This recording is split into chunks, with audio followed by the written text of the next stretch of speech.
Salut à toi, j'espère que tu as la forme parce qu'aujourd'hui, à mon avis, je vais pas me faire que des amis étant donné que je vais critiquer l'écosystème de Solana. Et oui, j'ai beaucoup de personnes qui achètent aujourd'hui du Sol et qui me disent oui, bah moi j'en achète parce que c'est super sécure, c'est dans le top coin market cap, il y a beaucoup d'activités dessus et je compte même pourquoi pas le hold en bear market. Alors pour moi, je suis assez mitigé par rapport à ça, même je suis pas du tout d'accord. Pourquoi? Parce que je considère que c'est beaucoup plus risqué qu'on pourrait le penser. Je pense que le Sol sera parmi les grosses cryptos à forte capitalisation celle qui se prendra une des plus grosses claques au cours du prochain bear market. Et je vais t'expliquer pourquoi dans cette vidéo. Alors, je tiens à préciser que je ne vais absolument pas parler des fondamentaux à proprement parler de Solana. Je ne vais pas critiquer par exemple ces problématiques de centralisation ou de stabilité. Ça, il y en a déjà qui en ont déjà parlé. Moi, je vais surtout parler en réalité de ce qui se construit par-dessus Solana. Donc en soi, je ne m'attaque pas directement au protocole Solana, qu'on ne soit pas bien d'accord là-dessus, mais je vais vraiment parler d'un problème qui pourrait concerner d'autres blockchains, mais qui se passe actuellement sur Solana. Donc c'est pour ça que je vais en parler. Alors du coup, qu'est-ce que je reproche à l'écosystème Solana dans son ensemble? C'est qu'il est ultra dépendant des meme coins. Et pour petit rappel, un meme coin, c'est une crypto-monnaie qui n'a pas de fondamentaux. Ça avait été lancé comme une blague avec Dogecoin à la base. On a vu qu'on pouvait faire de l'argent très facilement à partir de rien, à partir de ça. Et donc du coup, il y a eu des meme coins qui ont été lancés par la suite au fur et à mesure des cycles. Et là aujourd'hui, on a un cycle très prédominant au niveau des meme coins et donc ça fait encore plus de bruit. Et ces meme coins sont principalement lancés au passage sur Solana. Donc oui, c'est un gros coup de projecteur, mais c'est une épée à double tranchant pour moi parce que en bear market, il y a de grandes chances aussi que ces meme coins se prennent une sacrée claque dans la goule, c'est-à-dire que ça va être les actifs qui vont être vendus en premier parce qu'il n'y a pas de fondamentaux derrière, il y a très peu de personnes qui vont se dire tiens, je vais les conserver, ça va me rapporter quelque chose en bear market. Et en général, quand il y a des cracks, quand il y a des marchés baissiers, les actifs risqués, ce sont les premiers dont on va se débarrasser parce que ce sont les plus volatiles. Et le problème, c'est que ces meme coins,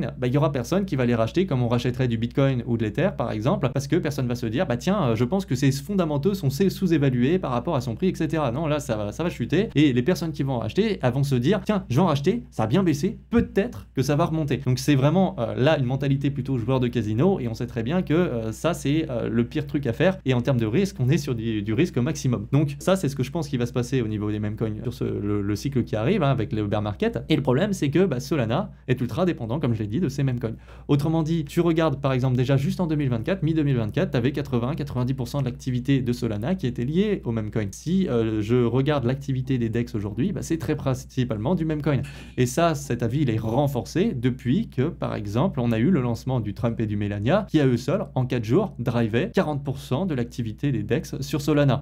Donc, il y avait des volumes sur ces 4 jours de 96 milliards, d'après un rapport de Woke Research, et il y avait quasiment 40% qui venaient de deux meme coins. Et le gros risque par rapport à Solana, c'est très simple, c'est que quand on arrivera en bear market, comme ces cryptos-là seront vendus majoritairement et que la grande majorité ira à zéro, j'ai bien peur que ce qui se passe par la suite, c'est qu'il n'y ait plus d'activité sur Solana. S'il n'y a plus d'activité, le Sol, il va être massivement vendu aussi. Alors oui, il y a des personnes qui vont le staker, mais je te garantis qu'il y en aura probablement aussi qui vont déstaker parce que si les rendements, les revenus du staking ne compensent pas un minimum les pertes qu'on va avoir, ça va pas être rentable. Et je vois bien des personnes justement sortir de leur staking les sols pour par la suite les vendre. Et du coup, ça pourrait mettre une grosse claque sur Solana parce que ce serait un écosystème qui bougerait beaucoup moins. Alors, je dis pas que ça va pas arriver aussi, par exemple, sur Ethereum, par exemple, parce que tous les bear markets, toutes les cryptos se prennent des claques dans la gueule. Mais Ethereum, par exemple, si on regarde un petit peu son écosystème, il y a un peu plus que des meme coins. On va dire que l'activité est mieux répartie. Alors que sur Solana, c'est principalement que du meme coin. Alors oui, je sais, maintenant, il y a d'autres narratifs qui arrivent un petit peu, comme l'IA, par exemple, les agents IA. Maintenant, je trouve que c'est encore un petit peu fébrile et c'est encore que le début. Donc moi, c'est mon avis à l'instant T. Pour le moment, je fais une capture de Solana, je regarde. On est beaucoup trop dépendant des meme coins et c'est pour ça que, sans même parler des fondamentaux, des risques potentiels au protocole, etc., comme certains le font, moi, juste en l'état, ça me suffit pour dire que c'est beaucoup plus risqué qu'on pourrait le penser et sachant qu'on est déjà sur une capitalisation qui est très élevée. Donc voilà pourquoi je dis que c'est beaucoup plus risqué qu'on le pense. Alors maintenant, il y a une autre chose aussi qui me fait penser que ça pourrait mal se passer potentiellement pour le Sol en bear market, c'est que le Solana, mine de rien, est un peu gangréné encore une fois sur ce cycle-là. Alors le cycle précédent, il y avait FTX qui avait totalement gangréné, du coup l'écosystème Solana et ça avait drivé les capitaux vers le bas en plus avec les mauvaises nouvelles, etc. Vraiment, Solana a pris une énorme claque.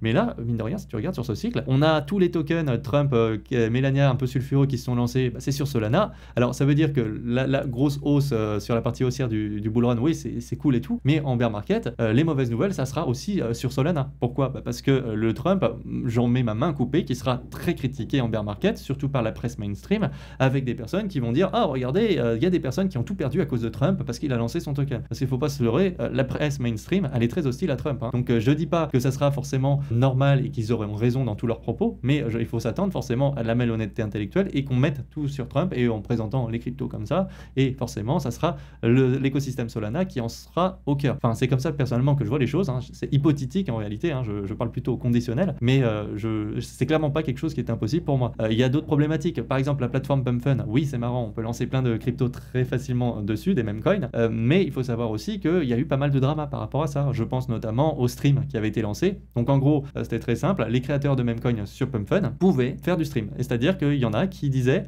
bah si le Memecoin que j'ai créé n'atteint pas telle capitalisation, vous voyez le chien à côté, et ben je le tue. Et donc du coup on voyait des chiens avec un pistolet sur la tempe, on a vu des animaux se faire égorger, hein, parce que les personnes n'avaient pas eu leur petit Memecoin qui allait là où ils voulaient. On a eu des attardés qui ligotaient des personnes derrière, alors je sais pas si c'était fake ou non, mais en Udomo ils disaient je viole la personne qui est derrière moi si j'ai pas la telle capitalisation, ou alors je lui fais quelque chose si j'ai la capitalisation, parce qu'il y en a qui sont tordus et qui en achetaient pour ça aussi. Bref, on a eu tout ce qu'il y avait de plus bas dans l'humanité, on l'a eu sur cette plateforme. Et le problème c'est que bah, ça c'était sur Solana encore une fois. Alors je ne dis pas que c'est Solana le problème, hein, mais ça s'est construit par-dessus. Et j'ai peur qu'en bear market, ce genre d'histoire, bah, ça ressorte, parce que forcément là il va y avoir des histoires en justice, je suis sûr qu'on va en entendre parler. Et généralement bah, le timing des nouvelles fait que bah, en bull run on a que des bonnes nouvelles et en bear market on a que des mauvaises nouvelles. Et j'avais peur que ça, bah, ça accentue encore une fois cet effet par rapport à Solana. Donc voilà pour la présentation de ces fameux risques. Alors maintenant attention, je ne te dis pas que le sol demain va se casser la gueule, hein, je tiens vraiment à le préciser. Au contraire, je pense même qu'il peut encore largement monter, hein. Si on arrive sur une L-season avec une partie ultra haussière, je pense que le sol peut très bien monter, parce que justement il y a les mêmes coins qui sont dessus, et la partie